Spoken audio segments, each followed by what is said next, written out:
तो बच्चों आज हम लोग पढ़ रहे हैं कि लास्ट 10th की मैथ्स का चैप्टर नंबर 5 और हमारे चैप्टर नंबर 5 का नाम है अर्थमेटिक प्रोग्रेशन और इसको हम लोग हिंदी में बोलते हैं बच्चों समांतर श्रेणियां। तो आज हम लोग समांतर श्रेणियां और यहाँ पर देखिए इस अर्थमेटिक का ए ले लीजिए और ये प्रोग्रेशन का पी ले लीजिए। तो आप लोग यहाँ पर अर्थमेटिक प्रोग्रेशन को शॉर्ट में क्या बोल सकते हैं बच्चों, एपी। ठीक है, आपने ये नाम तो सुना ही होगा है ना कि एपी वाले क्वेश्चन आते हैं हमारे इस चैप्टर से। तो आज हम लोग इसी चैप्टर को बहुत ही अच्छे तरीके से समझने वाले हैं और यहाँ पर आज का ये जो वीडियो है बच्चों आपके लिए बहुत ही इम्पोर्टेंट और हेल्पफुल होने वाला है। क्यों? क्योंकि ये है बच्चों कॉन्सेप्ट वाला वीडियो। आज हम लोग इस चैप्टर के कॉन्सेप्ट के बारे में समझेंगे। कॉन्सेप्ट का क्या मतलब है बच्चों? कॉन्सेप्ट का ये मतलब है कि आप लोगों को इस चैप्टर को बहुत ही अच्छे तरीके से समझने के लिए और इसके सवालों को करने के लिए कौन कौन से फॉर्मूले की ज़रूरत पड़ेगी, कौन कौन से आप लोगों को इम्पोर्टेंट पॉइंट है उनको ध्यान में रखना है और कैसे ये हमारी समांतर श्रेणी होती है और क्या इस चैप्टर के बारे में किस किस टाइप के हमें क्वेश्चन मिलने वाले हैं। तो आज हम लोग सब इसी वीडियो में इन सभी चीज़ों को आज हम लोग समझेंगे। तो आइए सबसे पहले हम लोग शुरुआत करते हैं हमारी समांतर श्रेणी से। यानी कि हम सबसे पहले समझते हैं कि हमारी ये समांतर श्रेणी यानी कि अर्थमेटिक प्रोग्रेशन या हमारी एपी क्या है। तो आइए समझते हैं सबसे पहले हमारी समांतर श्रेणी यानी कि एपी को। तो यहाँ पर बच्चों आप लोग सबसे पहले देखेंगे कि एपी क्या होती है या हमारी समांतर श्रेणी है वो क्या होती है। ठीक है, तो आप लोग इसका बड़ा बड़ा ये जो नाम आप लोगों को दिख रहा है तो बड़े नाम से ये नहीं समझ लेना कि इसका जो डेफिनेशन बड़ी होगी हमें सीखनी होगी। नहीं, आप लोगों को इसकी डेफिनेशन बिल्कुल भी याद नहीं करनी है, बस आप लोगों को समझना है कि ये क्या है। तो आप लोग इसका बड़ा नाम देख करके डरिएगा ना। ठीक है, आप लोग सबसे पहले इसको शॉर्ट में बोलिएगा, इसको बोलिएगा क्या बच्चों, एपी। ठीक है, तो आप लोगों का डर तो थोड़ा वैसे ही कम हो जाएगा कि चलो अर्थमेटिक प्रोग्रेशन बढ़ावा नहीं एपी समझना है हम लोगों को। ठीक है, तो आइए सबसे पहले हम लोग देखते हैं एपी की डेफिनेशन। अरे डेफिनेशन सुन के डर मत जाना कि हमें अब डेफिनेशन याद करनी पड़ेगी, बस आप लोगों को सुना रहा हूँ, समझ लीजिए कि क्या है। ठीक है, तो यहाँ पर जो एपी होती है या जो हमारी समांतर श्रेणी होती है क्या बच्चों, ये जो हमारी एपी होती है या क्या होती है, समांतर श्रेणी। ठीक है, सबसे पहले मैं आप लोगों को बताता हूँ इसकी डेफिनेशन एपी या समांतर श्रेणी। तो समांतर श्रेणी है वो एक ऐसी श्रेणी होती है या एक ऐसी सीरीज होती है जिसमें क्रमागत दो पदों का जो डिफरेंस है या जो अंतर है वो हमेशा समान रहता है, इक्वल रहता है। ठीक है, तो अभी आप लोगों ने डेफिनेशन सुनी तो थोड़ा कैसा लगा है ना, समझने में थोड़ी कठिनाई सी आई ना। अब इसको हम लोग एग्जाम्पल देकर समझते हैं तो आप लोग बहुत ही अच्छे तरीके से समझ जाएंगे। तो अभी मैंने यहाँ पर इसकी डेफिनेशन बोली, अब आप लोग देखिए इसका एग्जाम्पल। तो देखिए जैसे मैंने कोई एपी लिख दिया, मैंने लिख दिया 2, 4, 6, 8, 10 और ये 12। तो अभी मैंने एपी की डेफिनेशन में क्या बोला था बच्चों कि एपी एक ऐसी श्रेणी है जिसमें क्रमागत दो पदों का जो अंतर होता है वो हमेशा कैसा होता है, समान होता है। अब यहाँ पर मैंने एक एपी लिख दी, ये क्या है, एक एपी। क्योंकि आप लोग देखेंगे कि ये जो पद लिखे हुए हैं, जो टर्म लिखे हुए हैं 2, 4, 6, 8, 10 और 12 एंड सो ऑन और आगे भी हैं। तो यहाँ पर आप लोग देखेंगे कि 2 में 2 को जोड़ा तब 4 मिला, फिर इसमें जोड़ा तो 2 तो 6 मिला, इसमें जोड़ा 2 तो क्या हो रहा है यहाँ पर 2 + 2 + 2 + ऐसे ही करके ये सीरीज है वो कहाँ बढ़ती जा रही है, आगे। तो यदि हम लोग इनका अंतर निकालेंगे, इनका कॉमन डिफरेंस निकालेंगे, इनके बीच का हम लोग क्या निकालेंगे, अंतर, तो आप लोग देखेंगे कि इनका अंतर है वो सेम टू सेम आएगा क्योंकि इसमें एक ही नंबर ऐड हो रहा है 2 2।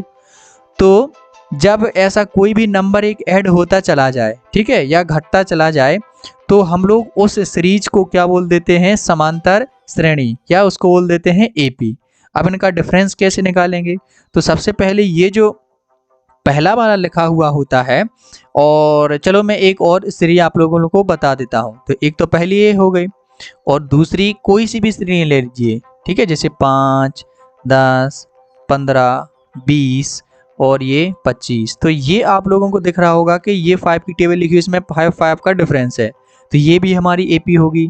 ठीक है, अब इसको हम लोग कुछ इस प्रकार से लिख देते हैं कि जैसे ये कोई एपी हो तो उसको एपी और ऐसा करके लिख देते हैं। जैसे मैं पहली वाली लिख दूँ 2, 4, 6, 8, 10 एंड सो ऑन। ठीक है, तो यहाँ पर ये जो AP लिखी हुई है, ये जो पहला वाला पद होता है इसको हम बोलते हैं बच्चों प्रथम पद। क्या बोल देते हैं? प्रथम पद। ये पहला वाला पद होता है, इसको बोल देते हैं प्रथम पद। ठीक है, और इसको हम लोग बोलते हैं, ये क्या बोलते हैं बच्चों? A1। अब पहला वाला पद है तो A1 बोलते हैं, और ये हमारा होता है दूसरा पद। कौन सा पद बच्चों? दूसरा पद, और इसको बोल देते हैं A2। और ये हमारा होता है तीसरा पद, और इसको बोल देते हैं हम लोग A3। और ये हमारा होगा कौन सा? चौथा पद, तो इसको हम बोल दे देंगे A4। और ये हमारा होगा पांचवा पद, तो हम इसको बोल देंगे A5। मतलब ये इसको लिखने का तरीका देखिएगा, ऐसा स्मॉल a लिखना है और फिर जितने नंबर का पद है सो उसको वैसे लिख देना। जैसे मैं A5 यानी कि इस पांचवें पद को लिखेंगे तो A5, ये बड़ा लिखना है और उसके नीचे बेस में क्या लिख देना है? 5, जो सभी पद होगा। तो यहाँ पर अभी आप लोगों ने सीख लिया कि ये जो AP का पहला वाला पद होता है उसको प्रथम पद बोलते हैं यानी कि A1, और जो दूसरा नंबर पे लिखा होता है उसको दूसरा पद यानी कि A2, तीसरा मतलब तीसरा पद A3, फिर ऐसे ही A4, A5, A6, A7 dot dot dot dot dot, और ये सीरीज चली जाती है बच्चों कहाँ तक? AN तक, यानी कि जहाँ तक नंबर जाएगा वहाँ पर हम लोग इसको लिख देंगे। तो ये कुछ इस प्रकार से होती है हमारी एक समांतर श्रेणी, या इसी को हम लोग बोलते हैं क्या बच्चों? AP। ठीक है, अब आप लोग AP को समझ ही गए होंगे कि कौन AP है वो कहलाती है। यहाँ पर देखिए एक बात और ध्यान रखिएगा कि यहाँ पर प्लस हो रहे हैं तो इसका मतलब आप लोग ये नहीं समझिएगा कि हमेशा प्लस होंगे। हो सकता है कि वो सीरीज उल्टी लिखी हो तो उसमें से माइनस होते जाएं। ठीक है, कमते जाएंगे। जैसे इसी सीरीज को यदि मैं इसी सीरीज को मैं इस वाली को ये 25 वाली को मैं उल्टा लिख दूँ, यदि जैसे मैंने लिख दिया 25, 20 और इसमें लिख दिया मैंने 15 डॉट डॉट डॉट डॉट, तो आप लोग देखेंगे यहाँ पर कि इसमें 5-5 टर्म कम होते जा रहे हैं। तो 5-5 नंबर हैं वो कम होते जा रहे हैं। तो या तो संख्या में बढ़ेंगे, ऐसे 2-2 करके जुड़ेंगे, या कोई सी भी संख्या जुड़ेगी यहाँ पर, या कोई भी संख्या घटेगी। तो इसको हम लोग क्या बोल दे देंगे? AP। ठीक है, क्योंकि इनका कॉमन डिफरेंस है वो समान होता है। तो अब कॉमन डिफरेंस क्या होता है, ये सारवांतर क्या होता है, आइए अब हम लोग उसी को समझते हैं। चलिए बढ़ते हैं आगे। तो यहाँ पर हमारे पास में अब क्या बच्चों? ये सारवांतर। तो सबसे पहले हम लोग देखते हैं कि हमारे पास में ये सारवांतर या हमारे पास में ये कॉमन डिफरेंस क्या होता है। ठीक है, मैं आप लोगों को इंग्लिश बैड भी साथ साथ बताते जा रहा हूँ ताकि आप लोगों को समझने में कोई दिक्कत ना हो। तो हम लोग समझते हैं सारवांतर को या कॉमन डिफरेंस को। ठीक है, तो कॉमन डिफरेंस ये होता है कोई भी AP के क्रमागत दो पदों का अंतर होता है, उसी को हम लोग सारवांतर बोलते हैं। ठीक है, तो आप लोग सारवांतर में क्या लिखोगे बच्चों? ठीक है, वैसे इनकी कभी डेफिनेशन आती नहीं है, आप लोग बस चिंता मत करना कि सर तो डेफिनेशन बता रहे हैं, क्या लिखोगे। आप लोगों को डेफिनेशन आती नहीं है, बस समझाने के लिए कह रहा हूँ। तो कोई भी AP दी गई है, कोई भी क्या दी गई है? AP। लेट्स से उस AP को मैं मान लेता हूँ जो अभी अपन ने दी थी। तो ये जो हमारी AP है 2, 4, 6, 8, 10 एंड सो ऑन, तो ये हमारी क्या है? एक AP है। अब मैंने सारवांतर में क्या बोला? तो सारवांतर मैंने कहा कि AP के क्रमागत दो पदों का अंतर सारवांतर कहलाता है। कहने का क्या मतलब है? यानी कि हमारी AP है, इसके कोई दो क्रमागत पदों का अंतर निकाल लो तो वो हमारा क्या होता है? सारवांतर। तो हम लोग इस वाले पद को क्या बोलते हैं? प्रथम पद, यानी कि A1, ये हमारा होगा A2, ये हमारा होगा A3, ये हमारा होगा A4 और ये हमारा A5 एंड सो ऑन, ये कहाँ तक चलेगा? AN तक। ठीक है, तो यहाँ पर ये हमने सारे पद लिख लिए हैं। अब यदि हम लोगों को इनका निकालना है क्या? सारवांतर। ठीक है, अब हम लोगों को क्या निकालना है? इसका सारवांतर। तो सारवांतर को हम लोग D से दर्शाते हैं, तो इसका निकालना है। तो मैंने क्या कहा? AP के दो पदों का अंतर होता है सारवांतर। तो दो पदों का अंतर इन दोनों का निकाल लें, पहले दोनों का। तो इसको निकालेंगे हम लोग A2 माइनस के A1, यानी कि आप लोगों को कुछ नहीं करना है, आगे वाले पद में से पीछे वाले पद को घटा देना है। जिसे 2 में से 1 को घटाएंगे, 3 में से 2 को घटाएंगे, 4 में से 3 को घटाएंगे, 5 में से 4 को घटाएंगे। तो A2 माइनस के A1, तो A2 यहाँ पर हमारे पास में कितना है? 4, तो 4 और ये हो जाएगा माइनस का हमारे पास में ये A1 कितना है? 2, तो हमारे पास में हो जाएगा 2। तो 4 माइनस के 2 बराबर कितना हो जाएगा? 2, यानी कि इस AP का सारवांतर हमारे पास में कितना आ गया? 2। अब यदि आप लोग इन दोनों पदों से भी निकालेगो डी के A3 माइनस के क्या निकालोगे आप लोग A2। तो ये 6 में से हम लोग किसको घटा लेंगे A3 और ये 2 तो ये 4, तब भी हमें कॉमन डिफरेंस कितना मिलेगा 2। और यदि आप लोग चाहें तो D का मान है वो A5 माइनस A4 से भी निकाल सकते हैं। तो 10 माइनस के 8 बराबर हो जाएगा 2। यानी कि आप लोगों ने देखा कि किसी भी पद में से यदि हम लोग उनका किन्हीं भी दो क्रमागत पदों का अंतर निकालें तो वो सेम टू सेम आ रहा है। तो यदि ऐसा होता है कि इनका जो पदों का अंतर है वो सेम टू सेम है तो उसको हम लोग AP बोल देते हैं और इस प्रकार से हम लोग सारवांतर को निकाल लेते हैं। यानी कि क्या करेंगे, आगे वाले पद में से पीछे वाले पद को घटा देंगे तो हमारा कॉमन डिफरेंस यानी कि सारवांतर निकल आएगा। ठीक है, चलिए बढ़ते हैं आगे और देखते हैं कि अब आप लोगों को क्या ध्यान रखना है। चलिए बढ़ते हैं आगे। अब आप लोगों को समझना है यहाँ पर AP के बारे में। तो चलिए अब हम लोग समझते हैं फाइनाइट AP यानी कि निश्चित AP और इनफाइनाइट AP यानी कि अनिश्चित AP। ठीक है, तो ये AP के प्रकार दिए गए हैं। AP मतलब दो टाइप की होती है बेसिकली, तो एक होती है फाइनाइट AP और एक होती है इनफाइनाइट AP। तो सबसे पहले हम लोग समझते हैं निश्चित AP यानी कि फाइनाइट AP क्या है। ठीक है, तो फाइनाइट AP एक ऐसी AP होती है जिसमें पदों की संख्या निश्चित होती है।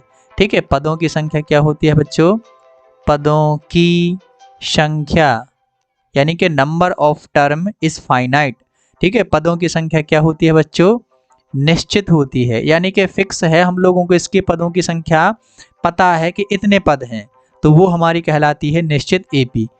जैसे कि मैं आपके लिए लिखूं, जैसे मैंने लिखा 5, 10, 15, 20 और डॉट डॉट डॉट डॉट मैंने यहाँ पर लिख दिया 10 पदों तक। ठीक है, 10 पदों तक। तो अब आपको पता है कि कितने पदों तक है ये श्रेणी, 10 पदों तक। तो यहाँ पर नंबर ऑफ टर्म है, पदों की संख्या कितनी हो गई, यहाँ पर टोटल पद कितने हो गए, कुल पद। यहाँ पर कुल पद कितने हो गए बच्चों, 10। ठीक है, तो ये जो AP होगी फिर वो निश्चित AP होगी यानी कि फाइनाइट AP होगी। जैसे दूसरा एग्जाम्पल मैं लूँ आपके लिए, जैसे मैंने लिखा 3, 6, 9, 12, 15 और ये 18। अब यहीं तक ये मैंने लिख दिया कि AP। तो यहाँ पर आप लोग देखेंगे कि इसमें पदों की संख्या है वो कितनी है, फिक्स है, 1, 2, 3, 4, 5, 6। तो इसमें कुल पद कितने हैं बच्चों, कुल पद कितने हैं यहाँ पर हमारे पास में 6। तो ये हमारी हो जाएगी फाइनाइट AP। ठीक है, अब आ जाते हैं इनफाइनाइट। तो जस्ट इसकी उल्टी होगी, जिसमें पदों की संख्या कितनी है, जिसमें बच्चों पदों की संख्या है अनिश्चित। अब अनिश्चित का आप लोग मतलब समझ ही गए होंगे। ठीक है, जिसमें पदों की संख्या क्या है, अनिश्चित। जैसे पदों की संख्या का मतलब है, जैसे मैंने एक AP लिख दी 5, 10, 15, 20, 25 और मैंने कर दिया डॉट डॉट डॉट, अब पता ही नहीं है कि कहाँ तक है। तो ऐसी AP को हम लोग बोलेंगे इनफाइनाइट AP या अनिश्चित AP। ठीक है, जिसमें हम लोगों को पदों की संख्या है वो पता नहीं होती है तो हम लोग उसको बोलते हैं अनिश्चित AP। ठीक है, चलिए बढ़ते हैं आगे। तो यहाँ पर अब हमारे पास में है एक नया टर्म जिसको हम लोगों को बहुत अच्छे तरीके से सीखना है। तो हमें सीखना है जनरल फॉर्म ऑफ AP यानी कि AP का व्यापक रूप। ये बच्चों वेरी मोस्ट इम्पोर्टेंट है, बहुत ही मोस्ट इम्पोर्टेंट है ये। ठीक है, इम्पोर्टेंट क्यों है ये तो अभी पता चल जाएगा आप लोगों को। तो यहाँ पर सबसे पहले मैं AP का व्यापक रूप लिखता हूँ। तो AP का जनरल फॉर्म है वो क्या है, A प्लस के D, A प्लस के 2D, A प्लस के 3D, A प्लस के 4D dot dot dot dot और A प्लस के ND। ये हमारा क्या है, AP का जनरल फॉर्म है यानी कि AP का व्यापक रूप है। यानी कि हम लोग AP को इस फॉर्म में लिखते हैं। तो जब भी आप लोगों से कहा जाए कि AP के जनरल फॉर्म का सूत्र लिखिए तो आप लोग यही लिखेंगे। और इस AP में आप लोग देखेंगे कि ये जो हमारा A है ये क्या है, हमारा प्रथम पद। क्या है, प्रथम पद यानी कि A1 का मान है ये हमारा। और ये तो हमारा प्रथम पद यही हो गया। और ये जो हमारा D है ये हमारा क्या है, सारवांतर। तो आप लोगों से मैं प्रथम पद और सारवांतर ये पहले ही मैं आप लोगों को बता चुका हूँ कि ये क्या कहलाते हैं। तो यहाँ पर यदि हम लोगों को ये प्रथम पद और सारवांतर दोनों पता हो तो हम लोग किसी भी एपी को बना सकते हैं। कैसे बना सकते हैं कि हम लोग क्या करेंगे कि यदि हम लोगों को ए का मान पता हो, डी का मान यानी कि प्रथम पद का पता हो और सारवांतर का पता हो, तो हम लोग यहाँ पर रखते जाएंगे। ए यहाँ पर रख देंगे, फिर ए प्लस की डी यहाँ पर, फिर ए प्लस की 2d यहाँ पर। तो यहाँ यहाँ यहाँ हम लोग ऐसा ए और डी के मान रखते जाएंगे। तो हमें यहाँ पर क्या है बच्चों 4d, तो यहाँ पर हमें क्या मिल जाएगी बच्चों, एक एपी मिल जाएगी। ठीक है, तो इस फॉर्मूले की सहायता से यदि हमें ए और डी का मान पता हो तो हम लोग एपी को बना सकते हैं। ठीक है, तो यहाँ पर ये हो गया क्या बच्चों, एपी का जनरल फॉर्म। ठीक है, जैसे चलो एक एग्जाम्पल ले लेते हैं। जैसे मैंने कहा कि आप लोगों के लिए क्वेश्चन आ गया कि दिया है a बराबर 2 है और यहाँ पर आपके पास में d बराबर भी 2 है। ठीक है, तो वे कहें कि तो AP को निकाल के बताइए, यानी कि इसकी AP बताइए। तो अपने पास में फॉर्मूला है क्या, a प्लस के d, a प्लस के 2d, a प्लस के 3d एंड सो ऑन, ऐसा लिखते जाएंगे। तो यहाँ पर मान रख देंगे 2 और ये 2 प्लस का 2 और ये प्लस का हो जाएगा 2, 2 इंटू और ये d का मान कितना है 2 पर कोमा 2 प्लस के 3 इंटू 2 और ये ऐसा चलते जाएगा। तो ये भी बन जाएगी 2 और 2 और 2 कितना हो जाएगा 4 और 2 दूनी 4 और 2 कितना हो जाएंगे 6 और यहाँ पर 3 दूनी 6 और 2 8। तो आप लोग देखेंगे कि ये क्या बन गई हमारी एपी। तो ये हमारा जनरल फॉर्म है एपी का। जब हमें ए के और डी के मान दिए गए होंगे तो हम इस फॉर्मूले की सहायता से एपी को बना लेंगे। ठीक है, तो अब आप लोग इसको समझ ही गए होंगे। तो चलिए बढ़ते हैं आगे। तो यहाँ पर अब हम लोगों को आगे समझना है एक बहुत ही इम्पोर्टेंट पॉइंट को, जो कि है आपके लिए nth टर्म ऑफ एपी, यानी कि एपी का nवां पद। और ये तो बहुत ही इम्पोर्टेंट है, 100% मोस्ट इम्पोर्टेंट, क्योंकि इसके बिना तो हम लोग एपी के कई सवालों को सॉल्व ही नहीं कर पाएंगे। बहुत सारे सवाल हैं जो इसी फॉर्मूले पर बेस्ड हैं। तो हमें आप लोग समझना है एपी का nवां पद। ठीक है, कि एपी का nवां पद क्या कहलाता है। तो सबसे पहले मैं यहाँ पर एपी के nवें पद का फॉर्मूला लिखता हूँ। तो इसका जो फॉर्मूला है ज़रा ध्यान से लिख लीजिए आप लोग। इसका ये जो फॉर्मूला है वो क्या है बच्चों, ये हमारे पास में a plus n minus 1 into D और ये होता है हमारा a n बराबर।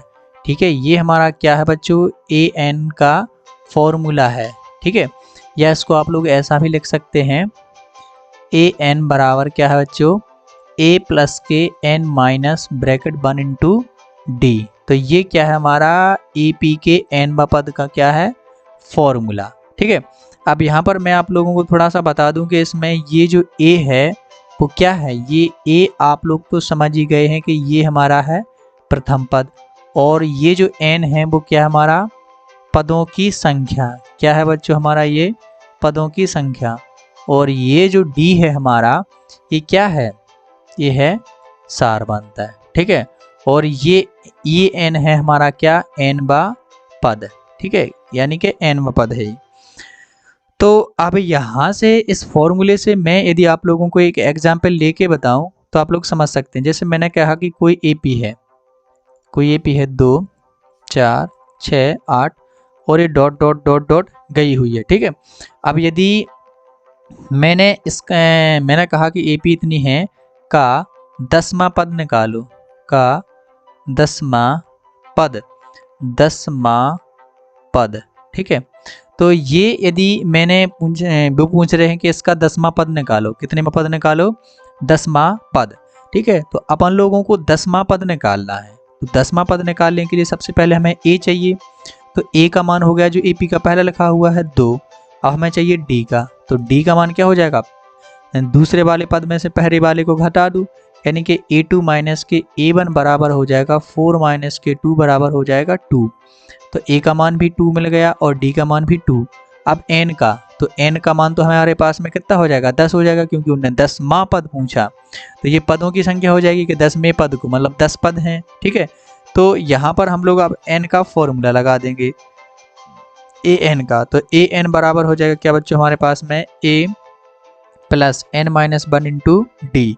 तो ए एन, तो n का मान हमारे पास में 10 है तो 10 यहाँ पर रख देंगे और ये हो जाएगा ए, अरे यहाँ पर ए की जगह पर हम लोग क्या रख देंगे, इसका मान रख देंगे। क्या रख देंगे बच्चों, इसका मान। सॉरी बच्चों, सॉरी थोड़ा सा, ये ए की जगह पर 2 है और n का मान हमारे पास में कितना है यहाँ पर 10, माइनस का 1 हो जाएगा और d का मान है हमारे पास में 2। सो हो जाएगा 2 प्लस के 10 में से 1 चला जाएगा, 9 इंटू 2, तो ये हो जाएगा 2 प्लस के 9 दूना 18। तो आप लोगों के पास आंसर में आ जाएगा 20, यानी कि ए 10 का जो यानी कि ए 10वां पद कितना आ गया आपके पास में आ गया 20। तो वैसे भी ये 2 का पहाड़ा हो रहा है ना, 2 4 6 8 10 और 12 16, ऐसा आप लोग लिखोगे इसको 10 पदों तक तो आप लोगों को 10वां पद है कितना मिल जाएगा 20। तो आप लोगों ने उसको बिना लिखे हुए ये जो 10वां पद है बता दिया कि 20 है।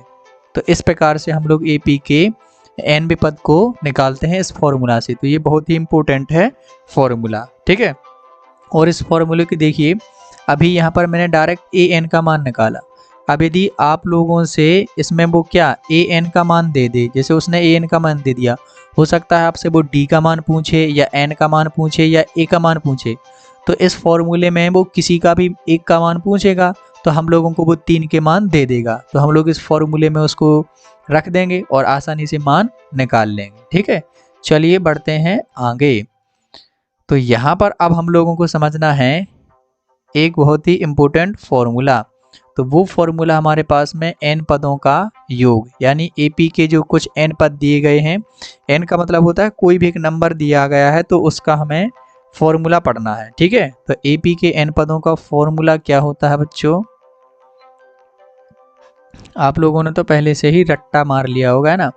तो एपी का फॉर्मूला है एस एन बराबर क्या बच्चों, n/2 और ब्रैकेट के अंदर हमारे पास में 2a प्लस के n माइनस 1 इंटू डी।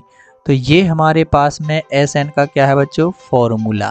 क्या है बच्चों हमारे पास में एस एन का ये फॉर्मूला, ठीक है। तो इसको आप लोगों को बेहतरीन तरीके से याद कर लेना है। ये हमारा एस एन का क्या है, फॉर्मूला, ठीक है।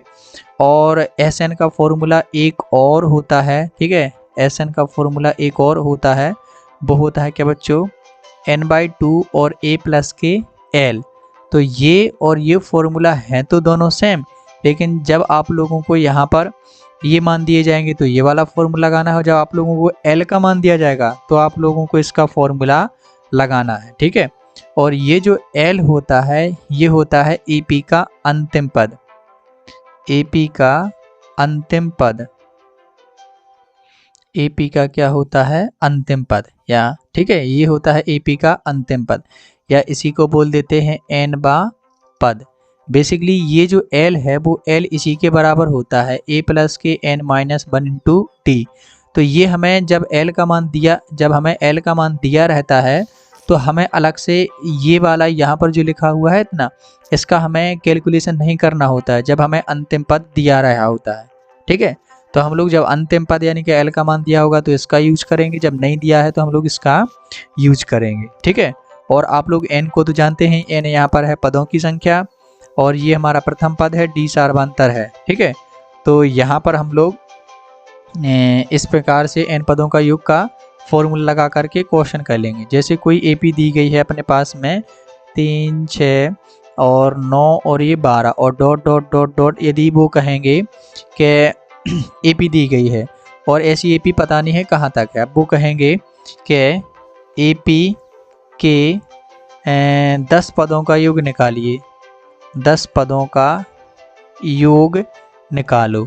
तो यहाँ पर इस प्रकार के क्वेश्चन आएंगे, हम लोग इस फॉर्मूले में यहाँ से a का मान निकाल लेंगे, d का मान निकाल लेंगे और n, तो ये हमारा n का मान हो जाएगा 10 और इस फॉर्मूले में रख देंगे तो हमारे आंसर हैं वो निकल करके आ जाएंगे। तो ऐसा हम लोग n पदों का योग का फॉर्मूला लगाएंगे।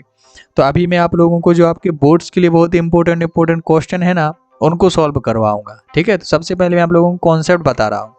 चलिए बढ़ते हैं आगे। तो यहाँ पर आगे मैं आप लोगों को एक फॉर्मूला बता रहा हूँ जो आप लोगों को ध्यान रखना है, ठीक है। जैसे एक फॉर्मूला है यहाँ पर ये फॉर्मूला क्या बच्चों, n प्राकृत संख्याओं, n प्राकृत संख्याओं का योग, ठीक है। मतलब प्राकृतिक संख्याओं का योग ज्ञात करना है। तो ये जो होता है ये होता है Sn बराबर, ये होता है n+1/2। ये होता है बच्चों प्राकृतिक संख्याओं के n पदों का योग का सूत्र। ठीक है, अब वो कहेंगे कि प्रथम 1000 n प्राकृतिक संख्याओं का मान निकालिए, प्रथम 100 प्राकृतिक संख्याओं का मान निकालिए। तो आप लोग यहाँ पर n का मान, जैसे उन्होंने कहा कि प्रथम 100 प्राकृतिक संख्याओं का योग निकालिए, तो आप लोग ऐसे तो करते नहीं रहोगे 1 + 2 + 3 + 4 प्लस और ये 5 + 6 प्लस ऐसा डॉट डॉट डॉट करके कहाँ तक करोगे 100 तक। तो आप लोगों को ऐसा जोड़ने में बहुत टाइम लगेगा। तो यहाँ पर हम लोगों को क्या कर लेना है कि इस फॉर्मूले का यूज कर लेना है Sn का। तो उन्होंने कहा कि प्रथम 100 प्राकृतिक संख्याओं का योग निकालो, तो n का मान 100 हो जाएगा। इस फॉर्मूला के देंगे n की जगह पे 100 और ये हो जाएगा 100 + के 1 और ये हो जाएगा 2। तो ये 2 से यहाँ पर कैंसिल हो जाएगा, तो यहाँ पर 50 आ जाएगा। तो 50 का गुणा हम लोग कितने में कर देंगे बच्चों, 101 में। तो ये हमारे पास इसका आंसर होके यहाँ पर क्या आ जाएगा, आंसर। ठीक है, इसका गुणा आप लोग कर लेना, ये आप लोग समझिए कि अभी आप लोगों के लिए क्लास वर्क है। तो आप लोग इसका आंसर निकाल लोगे तो यहाँ पर आप लोगों को बिना ऐसा जोड़े हुए n पदों का योग है वो यहाँ पर आ जाएगा। ठीक है, तो ऐसा आप लोग इसको सॉल्व कर सकते हैं। ठीक है, तो यहाँ पर मैंने एपी से संबंधित जितने भी इंपॉर्टेंट फॉर्मूले थे सारे के सारे बता दिए हैं। अब हम लोग जल्द ही मिलते हैं इस चैप्टर के इंपॉर्टेंट क्वेश्चन के साथ। तो चलिए मिलते हैं अगले वीडियो में, तब तक के लिए आप लोग पढ़ते रहिए और खुश रहिए।